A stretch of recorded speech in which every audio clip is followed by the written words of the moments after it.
이 시간에는 창세기 12장 1절 이하의 말씀을 가지고 내게 복을 주오라는 제목으로 잠시 말씀을 증거하도록 하겠습니다. 지난주부터 우리는 아브라함이 받은 7가지 축복을 살펴보고 있는데요. 첫 번째 복은 2절 말씀 보니까 내가 너로 큰 민족을 이루고, 그러니까 첫 번째 복은 하나님께서 아브라함에게 큰 민족을 이루시겠다는 것이었습니다. 그런데 보세요. 아브라함이 큰 민족을 이루기까지, 즉 사라를 통해서 이삭을 얻기까지 아브라함이 정말 끝까지 온전히 순종했습니까? 아니면은 끝까지 실수했습니까? 아브라함은요, 끝까지 실수했어요. 그러니까 아브라함이 자꾸 양자라든지 첩을 통해 가지고 인간적인 방법 가지고 후사를 이루려고 하니까 하나님께서 직접 말씀하셨어요. 그것도 아브라함 나이 99세 때, 그러니까 이삭을 낳기 1년 전에 하나님께서 아브라함 나이 99세 때, 사라 나이 89세 때 직접 2번이나 사라를 통해서 큰 민족을 이룰 것이다 라고 그렇게 말씀하셨는데요. 그 후에 그럼 아브라함은 실수하지 않았습니까? 아니에요. 그 후에도 아브라함은 실수를 저지릅니다. 그렇게 하나님부터 2번의 말씀을 듣고 나서도 그랄 땅에 내려가가지고 그랄 땅 아비멜렉에게 자신의 아내 사라를 시집 보냈다라는 것입니다. 그러니까 아브라함은 끝까지 실수했어요. 근데요, 아브라함이 그 자신의 실수를 어떻게 만회하는지 아십니까? 창세기 12장 12절에서 13절의 말씀 볼까요? 창세기 12장 12절에서 13절의 말씀 함께 공독하겠습니다. 시작. 애굽 사람이 그대를 볼 때 이르기를 이는 그의 아내라 하여 나는 죽이고 그대는 살리니 원하건대 그대는 나의 누이라 하라. 그러면 내가 그대로 말미암아 안전하고 내 목숨이 그대로 말미암아 보존되리라 하니라. 아멘. 자, 이 말씀이 무슨 말씀입니까? 아브라함이 애굽에 이르렀을 때 자기 목숨을 보존하기 위해 가지고 자신의 아내인 사라를 누이라 하자고 그렇게 제안합니다. 여보, 당신 내 아내라고 하지 말고 내 누이라고 해. 이때 사라가요, 그 말에 순종합니까? 반대합니까? 순종하죠. 그래서 원치 않게 그 사라가 애굽 왕에게 시집가게 됩니다. 그리고 아브라함 나이 99세 때에 그랄 땅 블레셋 땅에 내려갔을 때도 아브라함은 똑같이 제안해요. 똑같이. 그러니까 이때도 사라가 순종합니다. 그래서요, 사라는 지난 시간에도 말씀드렸지만 돌싱이 아니에요. 사라는 이혼을 한 번도 한 적이 없어요. 근데 시집을 몇 번이나 가요? 3번이나 가요. 아브라함한테 한 번 가죠, 애굽 왕한테 한 번 가죠, 그리고 블레셋 왕에게 한 번 가요. 그러니까 돌싱이 아님에도 불구하고 시집을 3번이나 간 여자가 과연 세상에 있을까요? 아주 특이해요. 자, 그리고 창세기 16장 1절에서 2절의 말씀 볼까요? 창세기 16장 1절에서 2절의 말씀 함께 공독하겠습니다. 아브라함의 아내 사레는 출산하지 못하였고 그에게 한 여종이 있으니 애굽 사람이요 이름은 하갈이라. 사레가 아브라함에게 이르되 여호와께서 내 출산을 허락하지 아니하였으니 원하건대 내 여종에게 들어가라. 내가 혹 그로 말미암아 자녀를 얻을까 하노라 하며 아브라함이 사라의 말을 들으니라. 아멘. 자, 아무리 기다려도 하나님께서 약속하신 후사를 안 주니까 사라가 아브라함에게 어떤 제안을 합니까? 자신의 여종 하갈을 첩으로 들여가지고 후사를 잇자고 제안을 합니다. 그때 아브라함이 그 사라의 말에 순종합니까? 반대합니까? 순종. 그렇죠. 그래가지고 그 하갈을 갖다가 첩으로 드립니다. 부창부수라는 말이 있죠. 뭡니까? 그 남편의 그 아내라는 뜻이에요. 사라가 시집갈 때는 아브라함이 제안해가지고 사라가 순종합니다. 그래서 시집갑니다. 아브라함이 하갈을 첩으로 들일 때는 사라가 제안합니다. 그리고 아브라함이 그 뜻에 순종합니다. 그러나 중요한 게 뭐냐면은 거기에는 하나님의 뜻이 전혀 없었다라는 거예요. 일심동체가 되어가지고 그렇게 제안하고 순종하고 서로 주거니 받거니 했지만은 그러나 거기에는 하나님의 뜻이 없었다라는 것입니다. 자, 그러자 하나님께서 이 아브라함의 실수를 어떻게 정정하시냐면요. 창세기 22장 1절에서 2절의 말씀 볼까요? 창세기 22장 1절에서 2절의 말씀 함께 공독하겠습니다.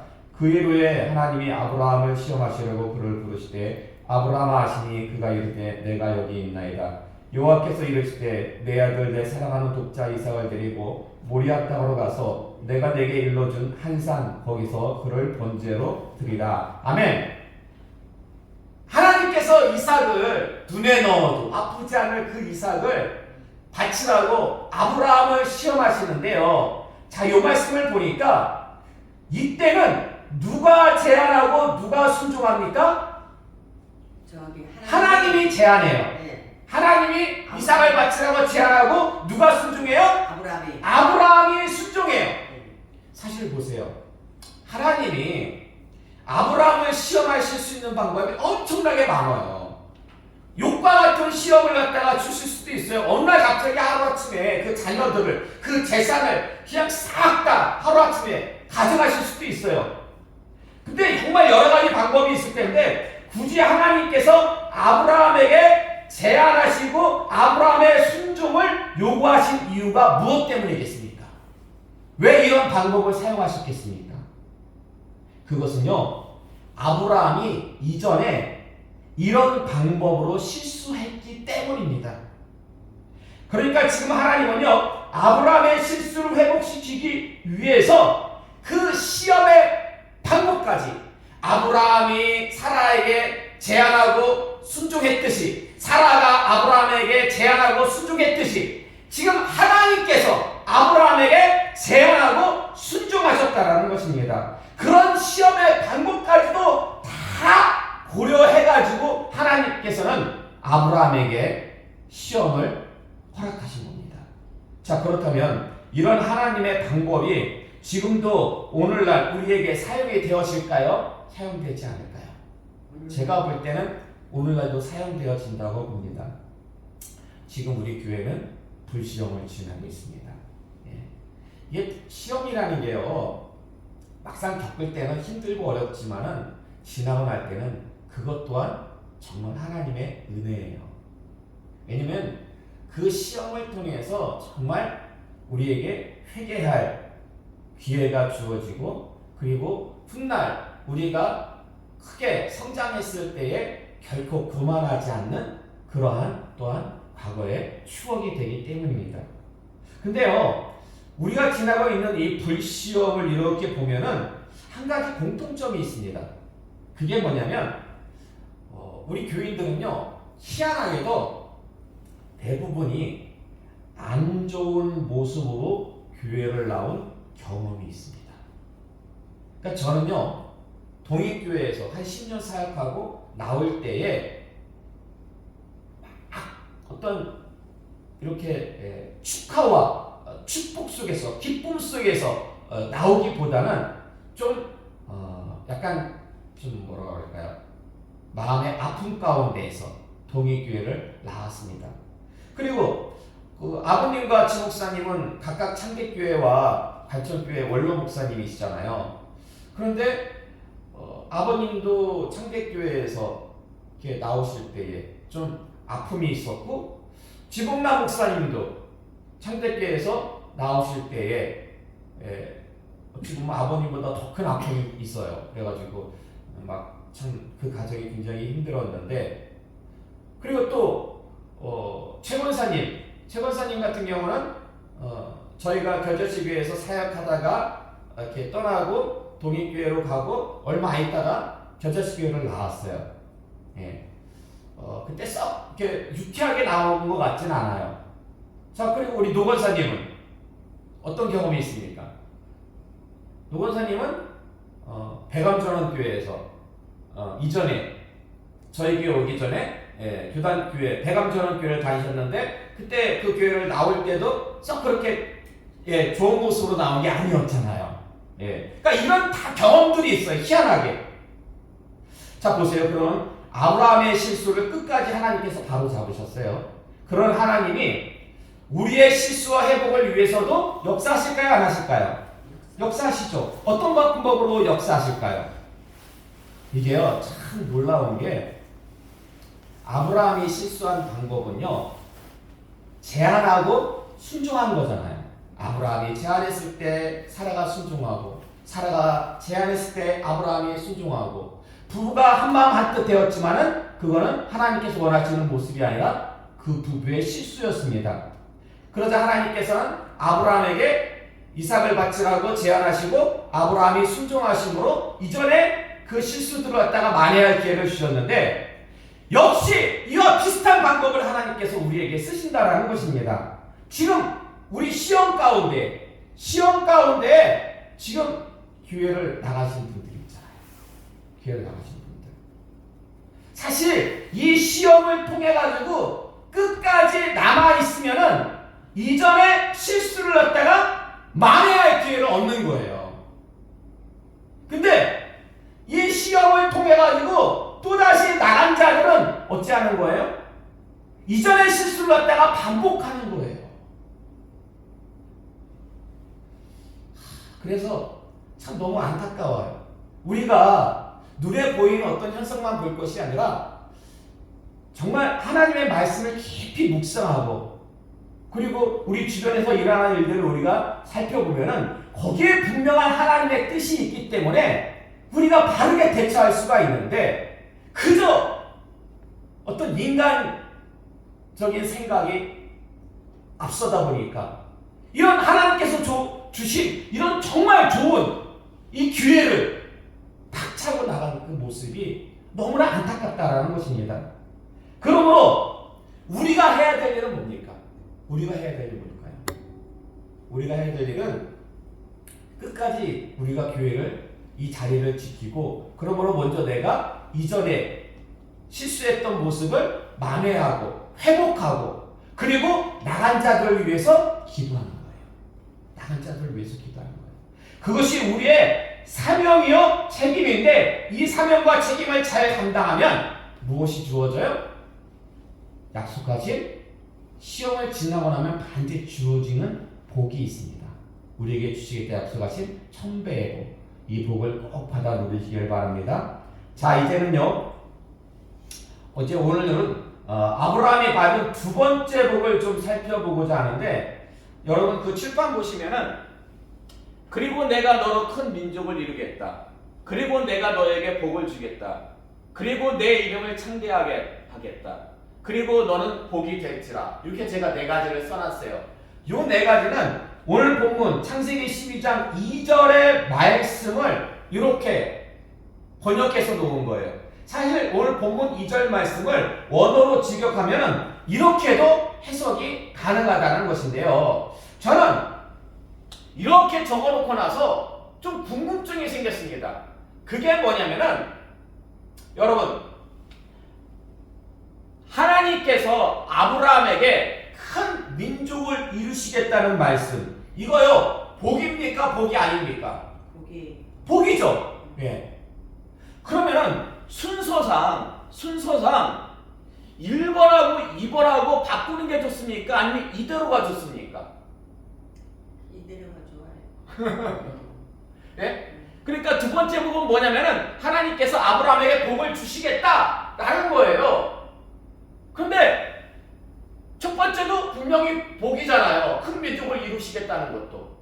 그럼 왜 하나님께서는 먼저 첫 번째 복을 주시면서 내가 너에게 복을 주겠다 딱 이렇게 얘기하시고 난 다음에, 그 다음에 내가 너로 큰 민족을 이루겠다, 내 이름을 창대하겠다, 너는 복이 되어라, 이렇게 말씀하시면 뭔가 이렇게 복이 쫙 일목요연하게 쫙 이렇게 복이 흐르는 것 같은데, 이렇게 하니까 마치 1번은 복에서 약간 벗어난 듯한 그런 느낌이 없지 않아 있거든요. 그럼 왜 이렇게 했을까? 왜 이렇게 하나님께서 왜 이렇게 복을 주신 걸까? 사실 성경은요, 하나님의 지혜와 지식으로 쓰여진 책이기 때문에 거기에는 그렇게 기록될 만한 이유가 충분히 있겠죠. 여러분도 잘 알다시피 아브라함의 후손은요 이삭만 있는 게 아니에요. 또 누가 있습니까? 이삭 말고도 이스마엘? 예. 자, 창세기 16장 16절의 말씀 볼까요? 창세기 16장 16절의 말씀 함께 공부하겠습니다. 시작. 하갈이 아브라함에게 이스마엘을 낳았을 때에 아브라함이 86세였더라. 자, 그리고 창세기 25장 1절에서 2절의 말씀입니다. 아브라함이 후처를 맞이하였으니 그의 이름은 구두라라. 그가 시므란과 욕산과 무단과 미디안과 이스박과 수아를 낳고. 아멘. 그러니까 여러분, 이삭에게는요 이스마엘만 형제가 있었던 게 아니에요. 배다른 형제지만은 그두라가 낳은 6명의 아들도 형제가 있었어요. 그래가지고 이삭은요 이삭 포함해가지고 총 8형제예요. 8형제. 적지 않은 형제들이 있었습니다. 근데 주석을 보니까 이삭뿐만 아니라 이스마엘과 그두라가 낳은 다른 자녀들도 모두 큰 민족을 이뤘어요. 한 민족의 시초가 돼가지고 큰 민족을 이뤘어요. 자, 그리고 창세기 17장 20절에서 21절의 말씀 볼까요? 창세기 17장 20절에서 21절의 말씀 함께 공독하겠습니다. 이스마엘에 대하여는 내가 내 말을 들었나니 내가 그에게 복을 주어 그를 매우 크게 생육하고 번성하게 할지라. 그가 12두령을 낳으리니 내가 그를 큰 나라가 되게 하려니와 내 언약은 내가 내년 이 시기에 사라가 내게 낳을 이삭과 세우리라. 아멘. 분명히 하나님께서는 이스마엘에게 12두령의 조상이 되는 그런 은혜를 주셨는데 말씀을 자세히 보시면요 이스마엘이 크게 생육하고 번성할 수 있었던 원인은 하나님으로부터 무엇을 받았기 때문이다? 하나님으로부터 복을 받았기 때문입니다. 하나님으로부터 복을 받았기 때문에 분명히 하나님께서는 이스마엘에게 복을 주어가지고 크고 큰 민족 12두령의 조상이 되게 하겠다고 하나님께서 말씀하셨습니다. 자, 그렇다면 1번과 2번을 바꿔도 되는 것이 아닌가?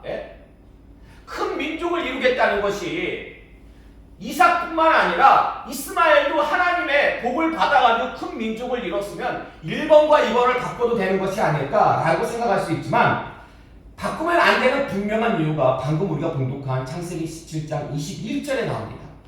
그 21절의 말씀 보면은요 비록 이스마엘이 하나님의 복을 받아서 큰 민족을 이루었지만 이스마엘은 하나님의 택하신 언약의 후사가 아니었습니다. 그 이스마엘의 후손이 누구냐면 지금의 아랍 족속들이에요. 근데 이스마엘이 택한 언약의 후사가 아니었기 때문에 그 아랍 족속들도 지금 하나님의 택함을 받은 언약 백성이 아니죠. 하나님의 언약은 오직 누굴 통해서 이어진다? 이삭을 통해서 이어진다라는 것입니다. 그러니까 이렇게 기록한 이유가 있는 것 같아요. 이렇게 기록한 이유. 그게 뭘까요? 왜냐면 2번이 1번도 가가지고 너에게 복을 주겠다. 딱 하나님께서 말씀하셨어요. 그리고 내가 너로 큰 민족을 이루겠다. 근데 큰 민족을 이루는 게 이삭뿐만 아니라 이스마엘도 큰 민족을 이루고 그두라가 낳은 6명의 아들들도 큰 민족을 이뤘기 때문에 이거는 언약의 후사와 관련해서는 그들은 아무런 관계가 없잖아요. 그렇기 때문에 이렇게 하나님께서 주신 이유는 이건 단순히 민족을 크게 하려는 그 큰 민족을 주시겠다는 것이 복이 아니라 그 안에 언약의 후사인가 언약의 후사가 아닌가 그게 중요한 거구나.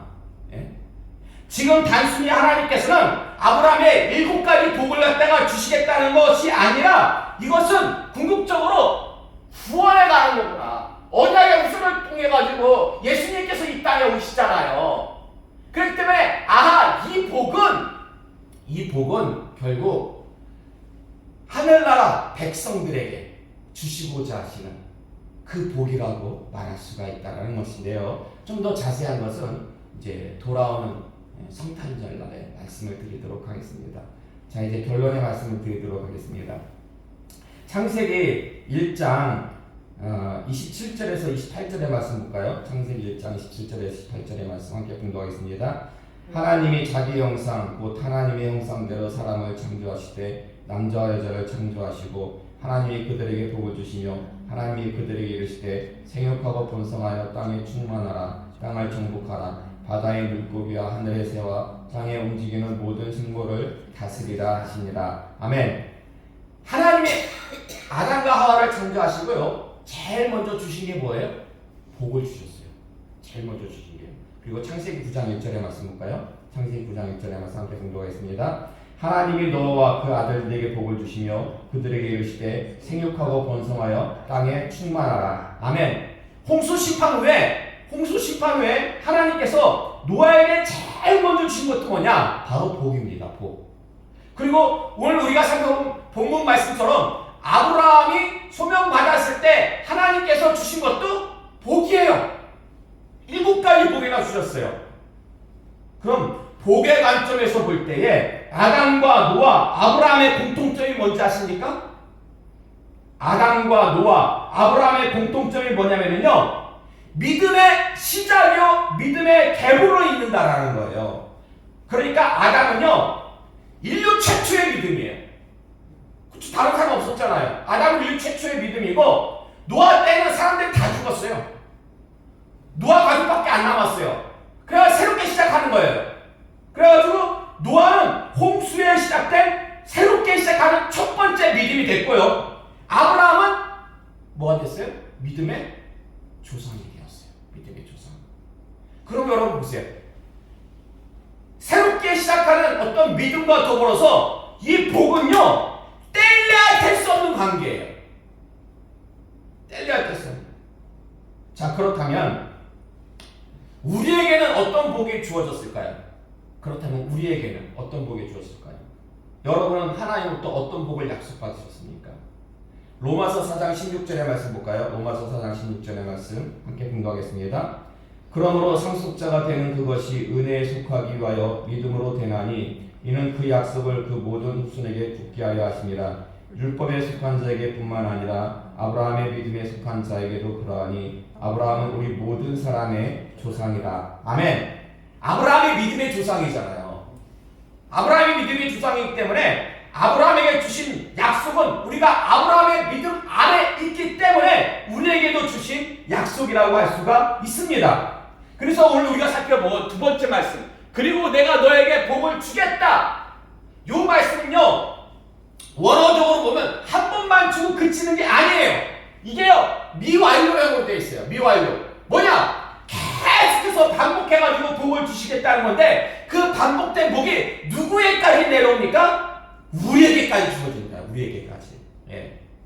근데 중요한 게 뭐냐면 아브라함의 후손이라고 해가지고요, 다 복을 받는 게 아니더라고요.